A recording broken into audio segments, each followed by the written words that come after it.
बाजार आज और कल में आप सभी का स्वागत है। मैं हूं स्वाति रायना। इस शो में हम आपको बताएंगे बाजार में आज का पूरा एक्शन, साथ ही कल के लिए क्या रहे आपकी स्ट्रैटेजी। आपकी तैयारी कराने के लिए हमारे साथ शो में शामिल होंगे जी बिजनेस के मैनेजिंग एडिटर अनिल सिंह भी। साथ ही आज हमारे साथ हैं शो में market expert Sudeep Bandopadhyay. Sudeep sir का करते हैं शो में स्वागत और पूरी रिसर्च टीम से भी समझेंगे अलग अलग सेक्टर्स का हाल। लेकिन सबसे पहले जरा समझते हैं हफ्ते के पहले ही कारोबारी दिन आज बाजार में कैसा रहा कारोबार। तो बाजार के लिए एक बार फिर से रहा मंदी वाला मंडे। रूस यूक्रेन संकट के चलते कारोबारी हफ्ते के पहले ही दिन बाजार भारी गिरावट के शिकार हो गए। खराब ग्लोबल संकेतों ने बाजार का मूड बिगाड़ा। आज सेंसेक्स और निफ्टी में इस साल की सबसे बड़ी इंट्राडे गिरावट आई। इस साल पहली बार निफ्टी 500 पॉइंट से ज्यादा गिरा है। आज के कारोबार में बीएसई के सभी सेक्टोरल इंडेक्स लाल निशान में ही बंद हुए। बैंकिंग हो, रियल्टी, ऑटो, मेटल शेयरों में भारी बिकवाली का दबाव था। वहीं फार्मा, एफएमसीजी, तेल, गैस शेयरों में गिरावट हावी रही। और कारोबार के अंत में सेंसेक्स 1747 और निफ्टी 532 अंक गिरकर बंद हुआ। एफआईआईज, डीआईआईज की तरफ से आज क्या डेटा देखने को मिल रहा है। एफआईआईज ने आज कैश मार्केट में 4254 करोड़ रुपए की भारी भरकम बिकवाली की है। तो वहीं डीआईआईज की तरफ से आज 2170 करोड़ रुपए की खरीदारी के आंकड़े सामने आए हैं।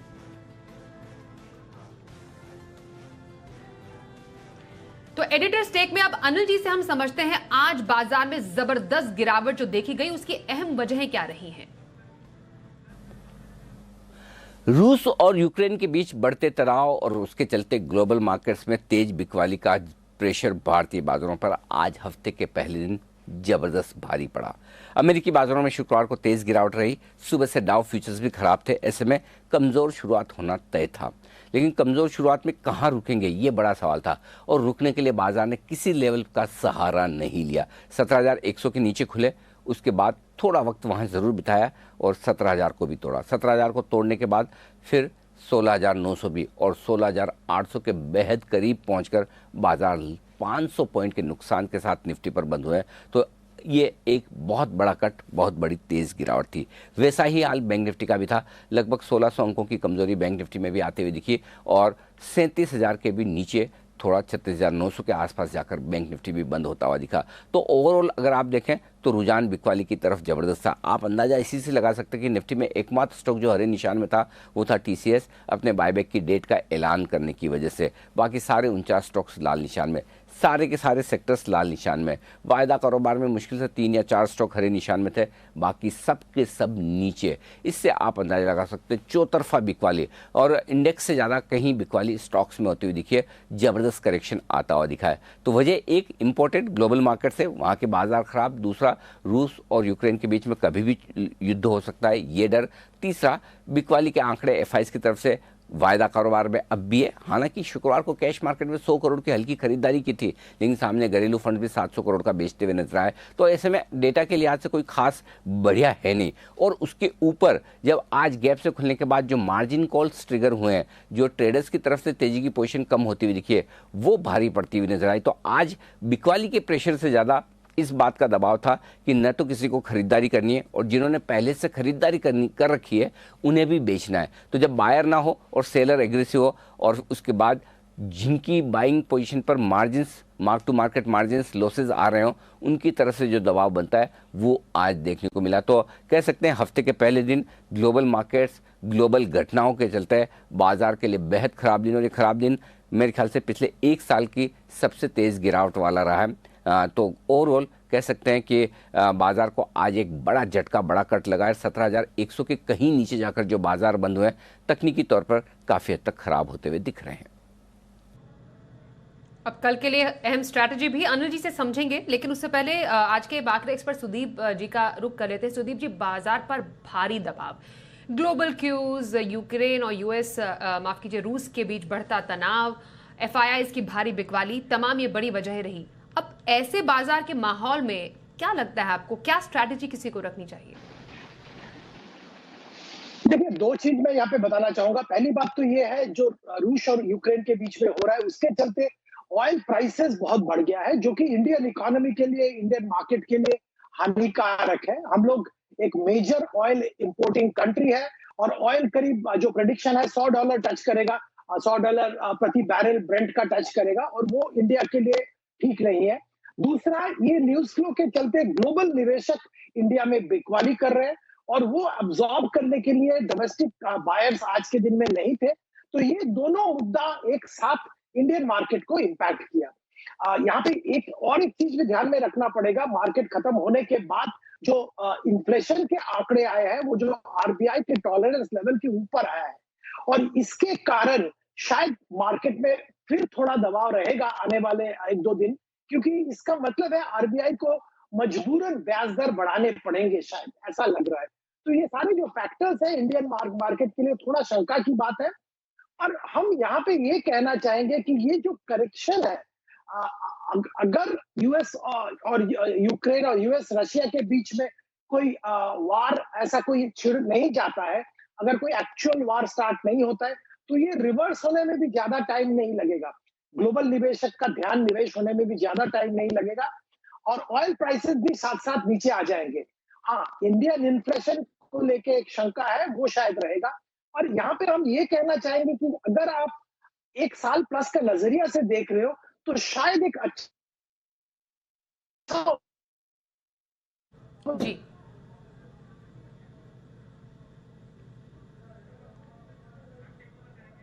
जी बिल्कुल सुदीप जी, आपके पास हम फिर से आएंगे और लंबी अवधि के लिए आपकी जो कॉल्स हैं आज के लिए वो भी समझेंगे। मार्केट राय आपने दी बाजार पर इस माहौल में क्या करना चाहिए और क्या बाजार के लिए आगे आने वाले दिनों में संकेत है। अभी हम आपको बता दें कि एलआईसी ने अपने आईपीओ के लिए डीआरएचपी फाइल कर दिया। इस खबर पर जी बिजनेस के मैनेजिंग एडिटर अनिल सिंघवी ने विनिवेश सचिव तुहिन कांत पांडे के साथ खास बातचीत की है, आपको दिखाते हैं। एलआईसी के आईपीओ की प्रोसेस शुरू हो चुकी है और जो डीआरएचपी फाइल किया है वीकेंड पर, बताएं सर क्या प्लान है इस वक्त दीपम के एलआईसी के आईपीओ को लेकर? क्या जैसा आपने प्रॉमिस किया है मार्च के पहले आईपीओ मार्केट हिट करेगा सर? जी, पूरी संभावना है। बिल्कुल। तो अच्छा बताएं सर, क्या प्लान है, कब तक, किस तरह से डिटेल्स, क्या टाइमलाइन रह सकती है इसके बारे में अगर कोई अंदाजा दे पाए? अभी तो डीआरएचपी फाइल हुआ है, अब उसमें कई प्रोसेस जो रहते हैं वो तो मार्केट आउटरीच का है और बाकी डीआरएचपी के प्रोसेस में सेबी भी अपना विचार करेगी उनके डॉक्यूमेंट्स के बारे में जी। और यदि कोई क्लैरिफिकेशन या किसी भी तरह की प्रॉब्लम हो तो वो हम लोग उसका जवाब देंगे, एलआईसी जवाब देगी डेफिनेटली। अच्छा सर ये बताएं, जो बाजार में जनरली अंदाजा लगाया जा रहा है कि 10 लाख करोड़ से 12 लाख करोड़ कम से कम इतना वैल्यूएशन तो एलआईसी का होना चाहिए, ये रेंज रीजनेबल है सोच रहे हैं कि या बहुत दूर है जो एक्चुअल वैल्यूएशन हो सकता है उससे? नहीं, इसके बारे में अभी मैं कोई स्पेकुलेशन नहीं करना चाहूंगा क्योंकि आपको देखिए कल ही डीआरएचपी आया है। एलआईसी का यूनिक बिजनेस है, उसमें उसका एक मार्केट शेयर है, ये सब देखते हुए आई थिंक इन्वेस्टर्स का फीडबैक आएगा तो अल्टीमेटली किस लेवल पे जो हमारा सेटल होता है वो अभी कुछ दिन लगेंगे। आगे बढ़ते हैं। बंद हो सकता है एलआईसी का हाउसिंग लोन कारोबार, पूरी खबर के साथ एलआईसी हाउसिंग फाइनेंस में दिखी 8% की तेजी। इस खबर के बाद हमने ये इंपैक्ट देखा। एक्सक्लूसिव खबर के लिए सीधे रुक करते हैं हमारे सहयोगी अनुराग शाह। अनुराग, क्या है एक्सक्लूसिव खबर आपके पास? देखिए, जो डीआरएचपी फाइल किया गया है एलआईसी का, वहां पर एक मेंशन किया गया है कि जो एलआईसी के द्वारा टेक ओवर किया गया था आईडीबीआई बैंक को नवंबर 2018 के अंदर, तो उस टेक ओवर के दौरान रिजर्व बैंक के द्वारा शर्त रखी गई थी कि 5 साल बाद, 5 साल के अंदर जो एलआईसी की 2 कंपनियां हैं, एक एलआईसी हाउसिंग फाइनेंस और एक जो है आईडीबीआई बैंक, जो दोनों एक ग्रुप कंपनी की 2 कंपनियां एक ही कारोबार में नहीं हो सकती, तो 5 साल बाद दोनों में से किसी एक कंपनी को अपने होम लोन का कारोबार जो है वो बंद करना होगा।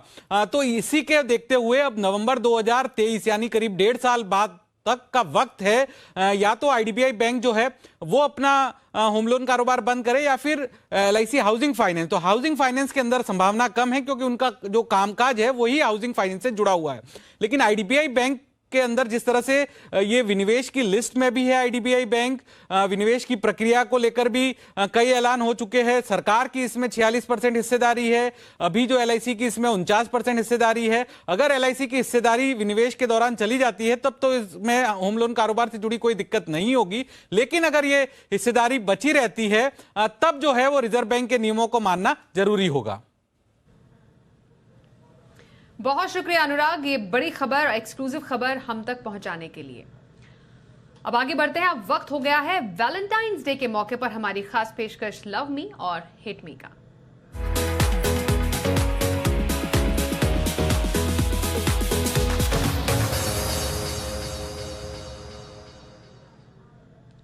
तो इस खास पेशकश में हमारे दो सहयोगी हमारे साथ है, कुशल और आशीष, जो कि अपने अपने तर्क के साथ लव मी और हेट मी के साथ हमारे साथ मौजूद है। बताइए। देखिए, सबसे पहला तर्क मेरा यही होगा कि कंपनी के वैल्यूएशंस अगर आप देखें तो बहुत ही ज्यादा महंगे, और एक और खास बात, चिंता की बात ये भी है कि ये जो नए नए अधिग्रहण कर रहे हैं ना, वो भी बड़ी महंगे वैल्यूएशन से कर रहे हैं। तो इसको लेकर भी अगर आप देखें तो बाजार जो है काफी निराश नजर आ रहा है, और स्टॉक अगर आप देखें तो फिलहाल करीब करीब ऑल टाइम लो के आसपास है।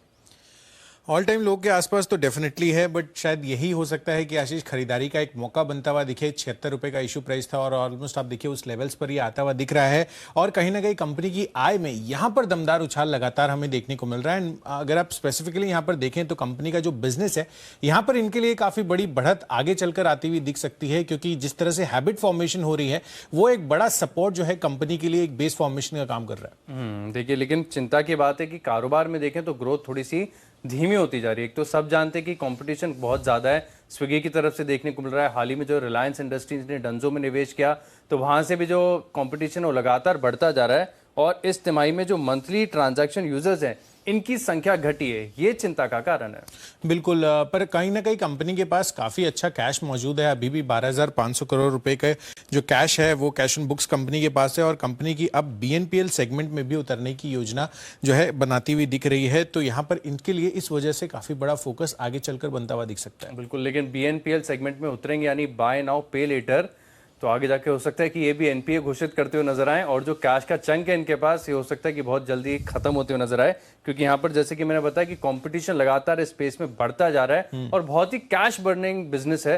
तो यहाँ पर आपको थोड़ा सा सावधान रहना पड़ेगा। 100% आशीष, उस पर सावधान रहना है, पर ये चीज भी साथ में अपने को ध्यान रखनी चाहिए कि जिस तरह से हैबिट फॉर्मेशन होगी और जितने सारे डेटा पॉइंट्स ये कलेक्ट करते हुए नजर आएंगे, आगे चलकर इस डेटाबेस की वैल्यूएशन जो है काफी बेहतरीन हो सकती है, ऐसी संभावना लगाई जा रही है।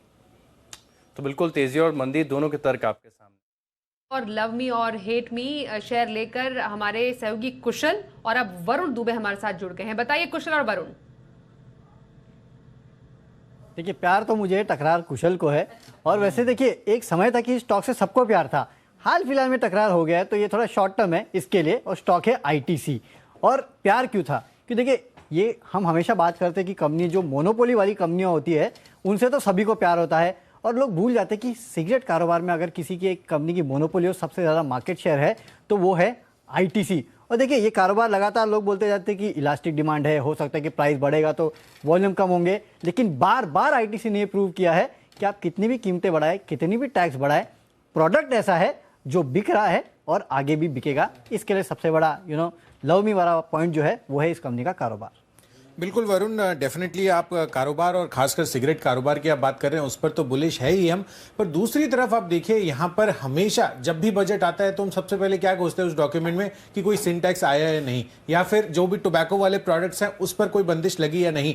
अगर ऐसा होता है तो डेफिनेटली जो है ना ये एक बड़ा चिंता का विषय लगातार कई सालों से, ऐसा नहीं कि अभी की बात मैं कर रहा हूँ, कई सालों से आईटीसी पर इनफैक्ट जो भी टोबैको मेकिंग कंपनीज हैं उस पर यह इंपैक्ट करता हुआ नजर आता है, और इसी वजह से कहीं ना कहीं काफी सारे निवेशकों को ये नापसंद है। और आप भाव तो देख ही लीजिए, भाव से आप समझ जाएंगे कितनी सारी पॉजिटिव न्यूज आई है, उसके बावजूद भी ये शेयर चलता क्यों नहीं, इस कैटेगरी में फॉल कर रहा है। देखिए टैक्सेस बढ़ते हैं, और जैसे ही टैक्स बढ़ने की खबर आती है ना, अगले दिन लोग खबर का इंतजार करते हैं कि सिगरेट के प्राइसेस कितने बढ़े, और जब भी ये होता है उसके बाद देखिए लोग कहते हैं कि वॉल्यूम गिर जाएगा, वॉल्यूम गिर जाएगा। 20 रुपए 25 रुपए की सिगरेट होगी, लेकिन आज तक वॉल्यूम गिरे नहीं है, तो वो तो चलता रहेगा। लेकिन हाँ, अगर आपको सिगरेट के कारोबार से तकलीफ है तो बाकी कारोबार भी है जिसमें लगातार कंपनी फोकस कर रही है। एफएमसीजी कारोबार देखिए किस तरह से एक्सपांड किया, आप कहीं भी चले जाइए शॉपिंग मार्केट में, आपको बाकी प्रोडक्ट्स के बीच में आईटीसी जो है वो काफी बड़ा देखेगा वहां पे, और खासकर इस कंपनी के सनफिश प्रोडक्ट सिर्फ यही नहीं, होटल, एग्री, पेपर बोर्ड, हर कारोबार में कंपनी विस्तार कर रही है, जिसका फायदा आने वाले समय में आपको जरूर देखने मिलेगा। बिल्कुल, तो कारोबार पर तो विस्तार है ही, पर अभी भी ये हमें ध्यान रखना होगा कि 65% से ज्यादा रेवेन्यू जो है इनका सिगरेट कारोबार से आता है। तो अभी भी ये कंसर्न जो है इस काउंटर के लिए बना हुआ है जब तक वैल्यू अनलॉकिंग नहीं हो जाती। वही वैल्यू अनलॉकिंग को लोग कहीं ना कहीं डिस्काउंट कर रहे हो। सबको ये बात पता है कि आज नहीं तो कल सिगरेट का कारोबार अलग होगा, एफएमसीजी अलग होगा, होटल अलग होगा, और जब सारे कारोबार अलग होंगे ना तो आप एसओटीपी निकालोगे ना, फिर आपको समझ में आएगा कि 1000 रुपए के ऊपर का प्राइस होना चाहिए इस काउंटर का। बट यही वैल्यू अनलॉकिंग एक कंसर्न अभी भी निवेशकों के लिए बना हुआ है, क्योंकि अभी भी इसको लेकर कंपनी की तरफ से कोई ऐसे सफाई या एक पर्टिकुलर जो होता है कि प्लान जो है वो सामने निकल कर नहीं आया है, जो निवेशकों की चिंता को बढ़ाता जा रहा है। लेकिन एक बात इस काउंटर के सबसे अच्छी है कि मार्केट में, चलिए आपने कहा कि चलता नहीं है लेकिन गिरता भी नहीं है, ये एक अच्छी बात है। जहां है वहीं है, डिविडेंड लेते जाओ, डिविडेंड डील कमाते जाओ, 5 से 7% के आसपास की, एफडी से तो ज्यादा ही रिटर्न मिलेगा। तो एफडी से रिटर्न ही देखें, इससे अच्छा तो आप निफ्टी में इन्वेस्ट कर लीजिए। आप देखिए पूरे पिछले 12 महीनों में निफ्टी ने जहां पर 12.5% का रिटर्न दिया है, वहीं आईटीसी ने 2.5% का रिटर्न दिया है। 6 गुना से ज्यादा रिटर्न है वरुण। रिवॉर्ड के साथ रिस्क की भी बात कर रहा हूँ, गिरता नहीं है ये मैं कह रहा हूँ, चलता नहीं है वो तो सबको पता है, लेकिन गिरता नहीं है और डिविडेंड डील लगातार मिलते जाती है। तो आज की भारी गिरावट के बाद कल के लिए क्या रहे अब आपकी स्ट्रैटेजी और बाजार के लिए अहम संकेत, समझते हैं अनिल जी से। भारतीय बाजारों के बंद होने के वक्त डाउ फ्यूचर्स पौने 300 अंक नीचे ट्रेड करते हुए दिख रहे थे, यानी कि डर तो यह है कि आज भी अमेरिका में सेशन खराब ही रहेगा। लेकिन कुल मिलाकर कल सुबह जब हम ट्रेड पर लौटेंगे तो 2-3 चीज़ें बड़ी खास है आपके लिए। सबसे पहले तो ये देखिए रूस और यूक्रेन के बीच में क्या कुछ हो रहा है। तनाव वहीं का वहीं है, जस का तस, बढ़ रहा है या घट रहा है। इसी के दम पर बाजार रहेंगे वोलेटाइल और डायरेक्शन भी वहीं से लेंगे। किसी भी तरह की खबर बाजार में बड़ा मुंह किसी भी एक तरफ ला सकती है, पहला। दूसरा, अमेरिकी बाजार कहाँ बंद हुए और डाउ फ्यूचर्स किस तरह का रुझान दिखा रहे हैं, ये दूसरी चीज़ होगी जिन पर भी आपको नज़र रखनी है।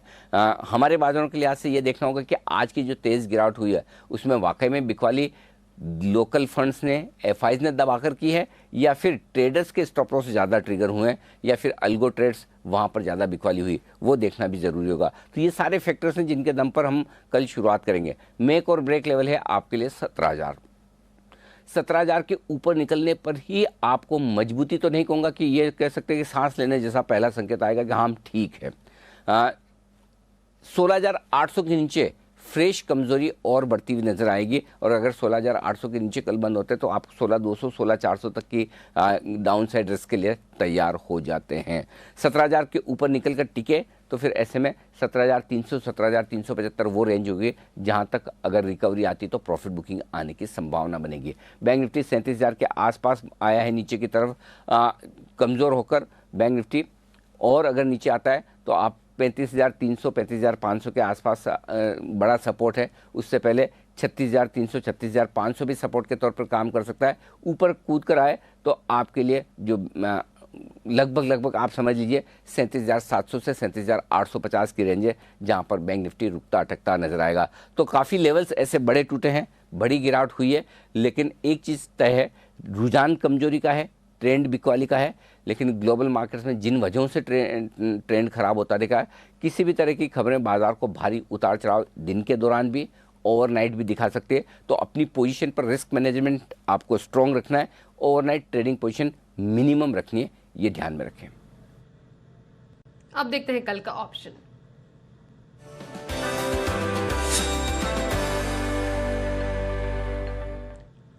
और कल का ऑप्शन की स्ट्रैटेजी बताने के लिए हमारे साथ है kiratjadhav.com के सीईओ आशीष केलकर। बहुत स्वागत है आशीष जी आपका शो में। ऑप्शन की स्ट्रैटेजी कल कहां पर रखने की सलाह देंगे? Very good evening. देखिए, जिस तरह का चार्ट स्ट्रक्चर बहुत सारे स्टॉक्स में बनता हुआ दिखाई दे रहा है, बेरिशनेस और ज्यादा बढ़ने की संभावना है। हो सकता है एक छोटा सा बाउंस बैक भी देखने को मिलेगा, लेकिन मैं अभी जो ट्रेड सजेस्ट कर रहा हूं ऑप्शन के जरिए वो क्लोजिंग बेसिस पर स्टॉप लॉस मॉनिटर करे। स्टॉक का नाम है टाटा स्टील, जिसमें 1180 का पुट ऑप्शन खरीदारी करने की मेरी सलाह होगी। आज का क्लोज 31 के आसपास है, इसी लेवल के आसपास अगर कल खरीदारी करने के लिए मिलता है तो लेना चाहिए। मेरा स्टॉप लॉस रहेगा 22 रुपए का। मेरे 2 लक्ष्य रहेंगे, मेरा पहला लक्ष्य रहेगा 45 और दूसरा लक्ष्य रहेगा 50 का। तो टाटा स्टील का 1180 का पुट ऑप्शन खरीदारी करने की सलाह। बहुत शुक्रिया आशीष जी कल के लिए ऑप्शन स्ट्रैटेजी बताने के लिए। और सुदीप सर आपके पास आएंगे और लॉन्ग टर्म स्ट्रैटेजी के लिए 2 स्टॉक्स आप आज बताने वाले हैं, कौन से हैं वो? स्वाति जी, मार्केट में बहुत गिरावट है तो प्राइसेस बहुत गिर रहे हैं, पर हम लोगों को लगता है कि अगर लंबी अवधि के लिए आप निवेश करना चाहते हैं 2 शेयर पे ध्यान देना चाहिए।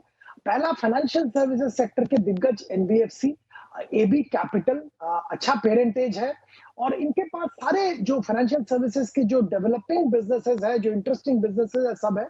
और अभी का पिछले क्वार्टर का परफॉर्मेंस आया है, सिग्निफिकेंट इंप्रूवमेंट परफॉर्मेंस में देखने को मिला है। और ये जो लेंडिंग बिजनेसेस है, पर्टिकुलरली एनबीएफसी और हाउसिंग फाइनेंस, दोनों में प्रॉफिटेबिलिटी इंप्रूव हुआ है। एसेट क्वालिटी में सिग्निफिकेंट इंप्रूवमेंट देखने को मिला है। और जो इंश्योरेंस बिजनेस है, वहां पे भी हम लोगों ने देखा है एफिशिएंसी बढ़ रहा है और इसके चलते वीएनबी में ग्रोथ अच्छा खासा दिख रहा है। बाकी जो एसेट मैनेजमेंट बिजनेस है, वहां पे भी एयूएम प्रॉफिटेबिलिटी दोनों में इंप्रूवमेंट देखने को मिला है। और अगर ओवरऑल आप पीयर कंपैरिजन करेंगे या वैल्यूएशन बुक वैल्यू के हिसाब में देखेंगे तो बहुत ही अट्रैक्टिव वैल्यूएशन पे करंटली अवेलेबल है। तो 150 रुपया का टारगेट रख के 1 साल के लिए खरीदारी की हम यहाँ पे सलाह दे रहे हैं। दूसरा कंपनी थोड़ा हटके है, रियल एस्टेट सेक्टर में है, पर इनका स्पेशलिटी खासियत ये है कि ये कमर्शियल रिटेल स्पेस में सबसे बड़ा इंडिया के प्लेयर है। फीनिक्स मिल्स का मैं जिक्र कर रहा हूँ। इनका एक बहुत अच्छा अंडरस्टैंडिंग है कंज्यूमर, रिटेल कंज्यूमर सेगमेंट में और हर जगह पे इनका जो रिटेल कमर्शियल स्पेस है वहां पे अच्छा खासा ट्रैक्शन हमेशा से देखने को मिला है। और ये कोविड होपफुली खत्म होने के साथ साथ यहाँ पे ट्रैक्शन और बढ़ने का संभावना है। रिटेल कंजम्पशन मॉल पे बढ़ेंगे, इनके जो मॉल के साथ जो होटल्स है वहां के ऑक्यूपेंसी इंप्रूव हो रहे हैं। ओवरऑल इनका जो नए टाउन्स में, नए सिटीज में जो एंटर किए हैं, उससे भी इनका रेवेन्यू बढ़ने का उम्मीद है। जो हाउसिंग स्टॉक है वो इन्वेंट्री लिक्विडेट हो रहा है बहुत जल्द। और ये सब जो फैक्टर्स है पॉजिटिव है कंपनी के लिए। वैल्यूएशन के लिहाज पे इंटरेस्टिंग लेवल पे है। 1300 रुपए का टारगेट 1 साल के लिए रख के खरीदारी की यहाँ पे सलाह दे रहे हैं। फीनिक्स मिल्स और आदित्य बिड़ला कैपिटल में 1 साल की अवधि के लिए खरीदारी करने की सलाह सुदीप बंदोपाध्याय की। सुदीप जी, बहुत धन्यवाद आपका शो में शामिल होने के लिए। बाजार आज और कल में बस इतना ही। रुकेंगे एक ब्रेक के लिए, आप देखते रहिए जी बिजनेस।